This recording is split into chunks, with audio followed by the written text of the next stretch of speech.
सुनते रहिए कहानियाँ दहशत की।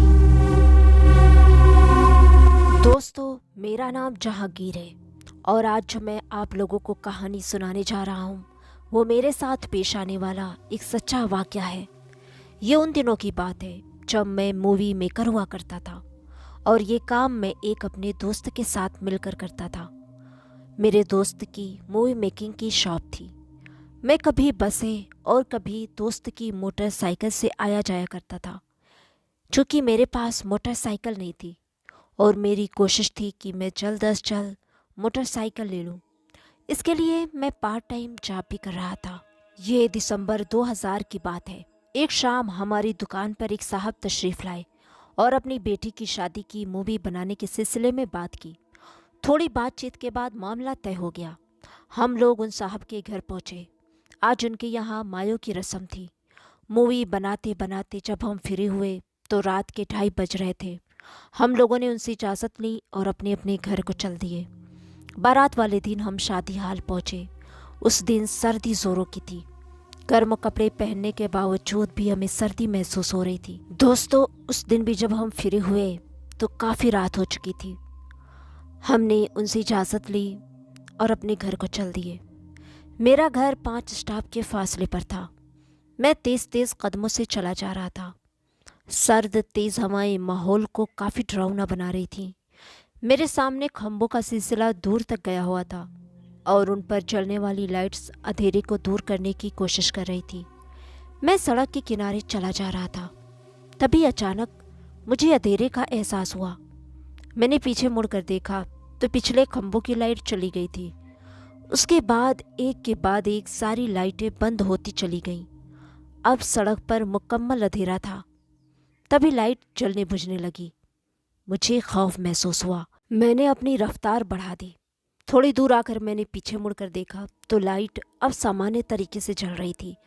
सुबह तक ये वाक़या मैं भूल चुका था। दोस्तों, उसके अगले दिन वलीमे की तकरीब थी। उस दिन भी हमें निकलते निकलते रात के 3:15 बज गए। उस दिन भी मैं पैदल घर की जानिब चल दिया। दोस्त ने बहुत इस्रार किया कि वो मुझे छोड़ देगा, लेकिन मैं उसको परेशान नहीं करना चाहता था। हर तरफ सन्नाटा छाया हुआ था। कहीं कहीं से कुत्तों के भौंकने की आवाज़ें आ रही थीं। सर्दियों की उस बर्फीली रात में जहाँ सब लोग अपने अपने गर्म बिस्तरों में घुसे नींद के मज़े ले रहे थे, ऐसे में अगर कोई मुझे यूं सड़क पर देखकर पागल ही समझता। मैं तेज़ तेज़ कदमों से चला जा रहा था। तभी मुझे कल वाला वाक़या याद आ गया। खौफ से मेरे रोंगटे खड़े हो गए। थोड़ी दूरी पर ही वो जगह थी। मैंने सोचा आज दूसरे रास्ते से चला जाता हूँ। मैंने दूसरे रोड से जाने का फ़ैसला किया। उस रोड से बाएं जानिब एक गली थी।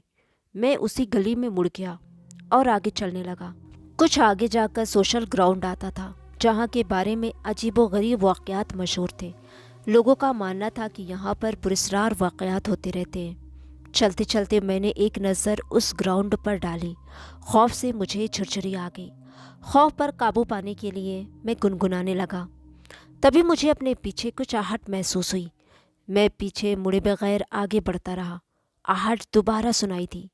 मैंने हिम्मत करके पीछे मुड़कर देखा तो हैरान रह गया। वो बस का टायर था जो मुझसे चंद कदम की दूरी पर चला आ रहा था। मैं रुककर उस टायर को देख रहा था। वो टायर मेरे पास से गुजरकर कुछ आगे जाकर गिर गया। मैं उसको इग्नोर कर कर आगे बढ़ गया। अभी मैं कुछ दूर ही चला था कि मुझे फिर से सरसराहट महसूस हुई। मैंने पीछे मुड़कर देखा तो खौफ के मारे मेरी घिघी बंध गई। वही टायर दोबारा से चलता हुआ मेरी तरफ आ रहा था। मैंने आसपास देखा, कोई शरारत तो नहीं कर रहा, लेकिन दूर दूर तक सड़क सुनसान थी। ये मंजर मेरे लिए इंतहाई दहशतनाक था। मैंने दौड़ना शुरू कर दिया। मैं पूरी कुव्वत से भाग रहा था। मेरी सांस बुरी तरह फूल रही थी। एक जगह मैं सांस बहाल करने के लिए रुका। तभी मुझे अपने सर के ऊपर साए साए की आवाज़ सुनाई दी। मैंने डरते डरते जो ऊपर की तरफ देखा तो धक से रह गया। वही टायर अब मेरे सर से थोड़ी ऊपर पूरी रफ्तार से पंखे की तरह घूम रहा था।